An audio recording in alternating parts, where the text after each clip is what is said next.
You're watching TAG TV.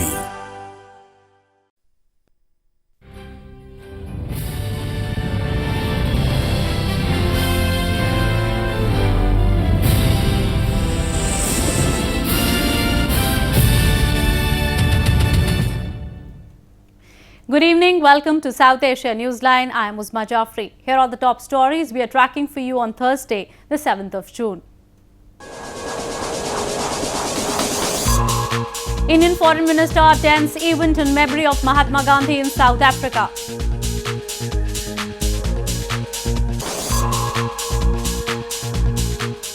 Taliban unable to hold on to district, says Afghan Interior Minister.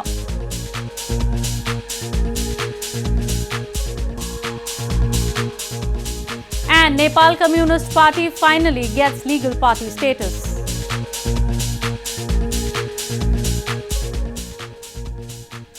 And now for all the details. Indian Foreign Minister Sushma Swaraj on Thursday undertook a train journey in South Africa to commemorate the 125th anniversary of Mahatma Gandhi's eviction from a whites-only compartment.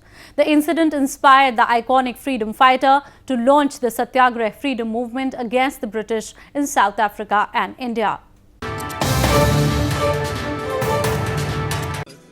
Indian Foreign Minister Sushma Swaraj on Thursday undertook a train journey from South Africa's Pentridge to Pietermaritzburg, a railway station where a young Mahatma Gandhi was thrown out of a whites-only compartment, an incident that acted as a catalyst for him to fight against injustice and colonialism. Upon reaching the Pietermaritzburg railway station, Swaraj inaugurated a two-sided bust of the iconic Indian freedom fighter to commemorate the incident which happened on 7 June 1893. Later, Swaraj, accompanied by South Africa's Deputy Foreign Minister, took part in an event to mark the 125th anniversary of the Pietermaritzburg incident and 25 years of the diplomatic relations between India and South Africa. So friends, when we gather here in Pietermaritzburg, we should be conscious that two of the greatest movements on this planet started here, which freed both the individual and nations of injustice and subjugation. The presence of the indomitable spirit of Gandhi and Mandela is palpable and unmistakable here in this hallowed place. Earlier on Wednesday, Swaraj visited the Phoenix Settlement Trust, a South African heritage site in Durban, which was once a home to Mahatma Gandhi when he was in the country. Mahatma Gandhi, known for his extraordinary and effective non-violent methods of struggle, had studied law from Britain and left for South Africa for practice in the year 1893. He stayed in South Africa for the next 20 years, where he developed his political views, ethics and politics. Moving on. For decades, the illegally occupied Gilgit-Baltistan region has been subjected to discrimination and state-sponsored persecution by Pakistan. A new draconian law by Islamabad has drawn the disappointment and ire of civilians and political leaders cutting across party lines. They blame the law has been designed tactfully to further suppress the beleaguered people of the region. Local leaders in Gilgit-Baltistan have blamed the new Gilgit-Baltistan Order 2018 is in reality designed tactfully to further suppress the beleaguered people of the illegally occupied region. They accuse the region, which doesn't find a place in the constitutional framework of Pakistan, is constantly made to suffer through devious and suppressive laws. The new law, which was promulgated last month, essentially seizes the powers of Gilgit-Baltistan Council and entrusts Pakistan's Prime Minister with indisputable authority of the region. लेकिन खुंजराब से बसरी तक और शमदूर से बल्तिस्तान के सरहद तक अच्छी तरह लोगों पर कंट्रोल रखते थे। अब 49 की जगह पर 14 से ज्यादा जजेस हैं और कल का प्रेस कॉन्फ्रेंस करने वाला चीफ सेक्रेटरी भी शामिल है और उसके साथ 12 सेक्रेटरीज भी हैं, एक वजीर आला और गवर्नर भी है और बहुत सारे वजीर भी है। नतीजा zero. Locals say that the Nexus is using brute force to eradicate the indigenous people of Gilgit-Baltistan. Gilgit-Baltistan, a part of the erstwhile Jammu and Kashmir province of India, was annexed by Pakistan more than 6 decades ago. In news from Afghanistan, Afghanistan's Interior Minister has claimed that Taliban does not have the capacity to hold on to districts they seize. He made the remarks while addressing the lower house of the parliament on Wednesday. He also said Afghan government forces have successfully foiled over 2,500 attacks in the past 11 weeks across the country.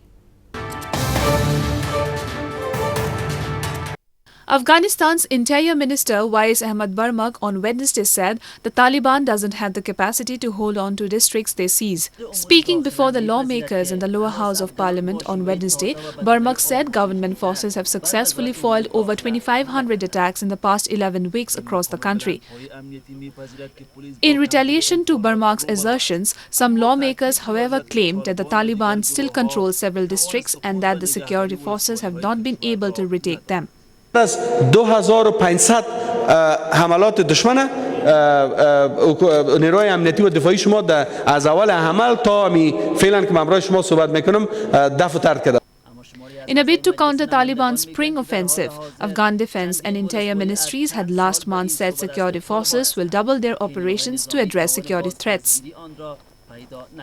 The ongoing Taliban offensive has killed and wounded hundreds of people so far. Security officials say violence is expected to pick up before October's parliamentary elections.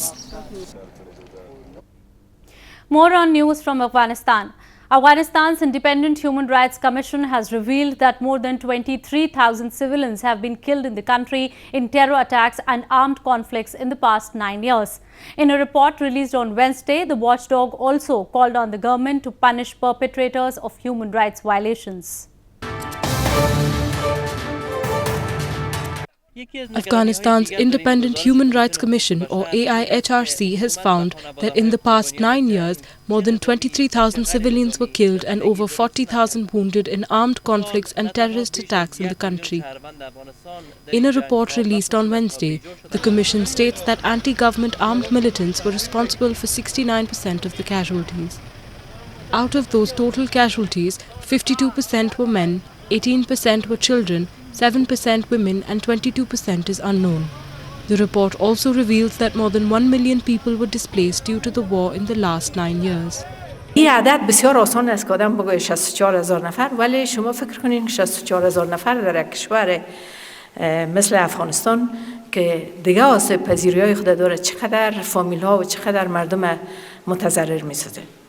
The report also calls on the government to punish perpetrators of violations against human rights. The Commission has also assessed harassment and torture in another study, which found at least 80 incidents were registered last year, showing a 22% reduction compared to 2016. Moving on to news from Nepal. The newly established Nepal Communist Party has finally got its legal party status after the Election Commission on Wednesday held a meeting. The name of the party, formed after the merger of CPN-UML and the CPN Maoist Centre, had gathered eyeballs as there was already a registered party in Nepal with the same name.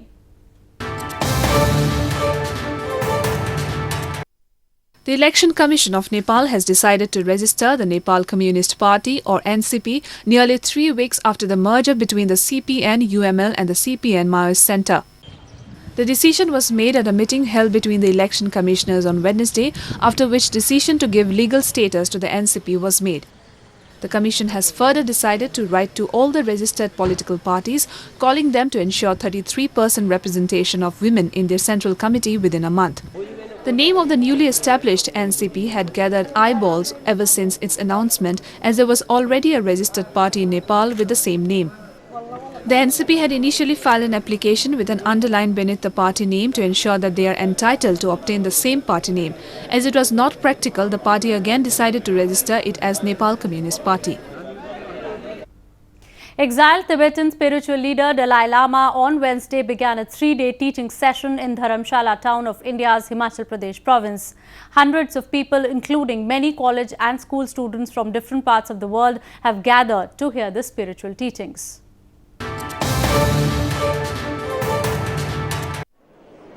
Exiled Tibetan spiritual leader Dalai Lama on Wednesday began a 3-day teaching program in North Indian hill of Dharamshala.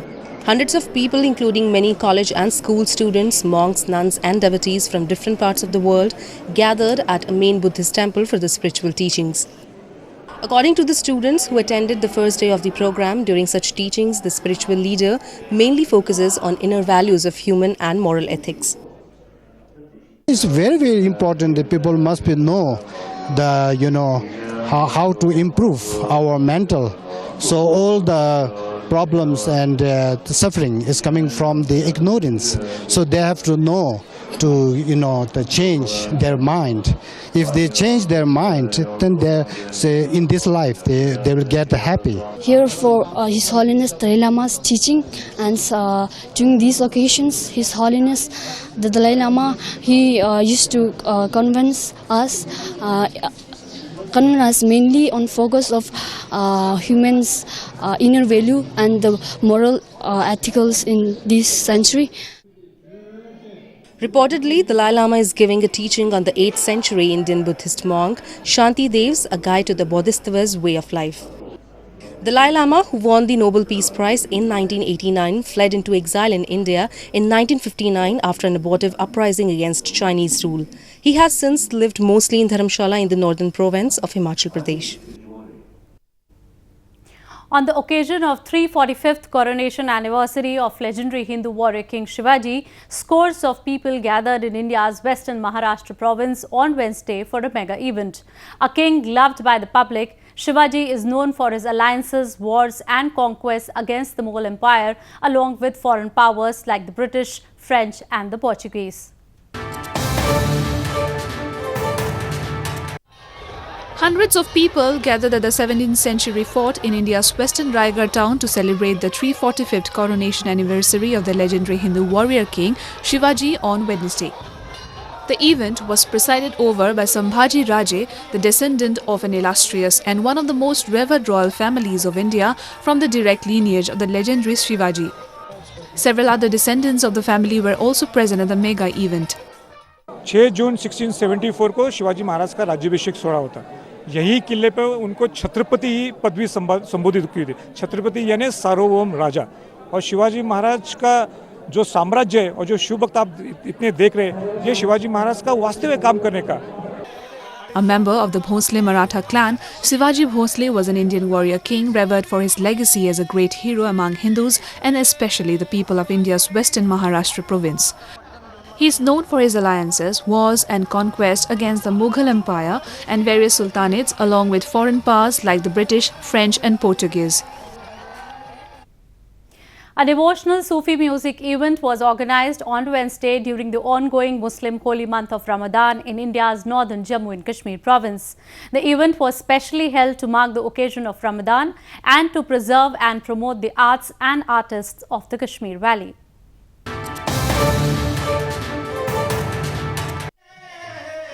Music enthusiasts and local residents thronged a Sufi music event held in Srinagar city of India's Jammu and Kashmir province on Wednesday. The event called Mehfil Sufiana Qawwali was specially held to mark the occasion of the Muslim holy month of Ramadan and to preserve and promote the art and artisans of the Kashmir Valley. The attendees were seen humming to the tunes of the soulful sound of the ancient tradition Sufi music at the event. मैं आपकी दुआ से पूरी दुनिया में पूरे हिंदुस्तान में programme करता हूँ, लेकिन जब मैं कश्मीर आता हूँ तो मुझे यहाँ परफॉर्म करने से, यहाँ प्रोग्राम करने से, बल्कि मैं चाहूँगा कि यहाँ हाज़िरी देने से, यानी गाने की हाज़िरी, वो मुझे बहुत अच्छा लगता है क्योंकि यहाँ एक रूहानियत का मामला है. यहाँ बड़े बड़े सूफ़ी हज़रात हैं, हज़रत सुल्तानुल आरिफीन और बहुत बड़े बड़े बुज़ुर्ग हैं, तो मुझे यहाँ गाने से और यहाँ आने से बहुत अच्छा लगता है. जब ये आएंगे यहाँ पे तो जो यहाँ के लोकल आर्टिस्ट है वो इनको देखेंगे, यूथ मैं उनकी बात कर रही हूँ, तो वो जब इनको देखेंगे परफॉर्म करते हुए तो उनके दिल में भी शौक़ बढ़ेगा कि नहीं हम भी इसकी तरफ फिर से मुतवज्जा हो जाए. तो मुझे लगता है कि ये बहुत ही अच्छा इनिशिएटिव लिया है हाजी साहब ने.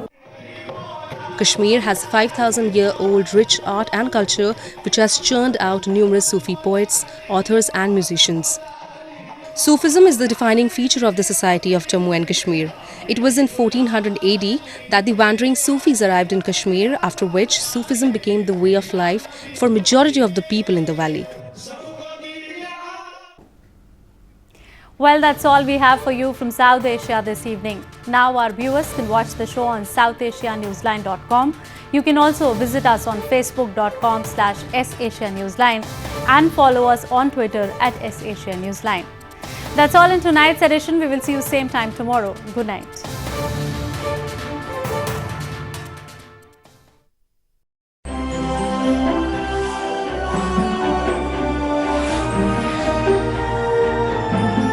You're watching DAG TV.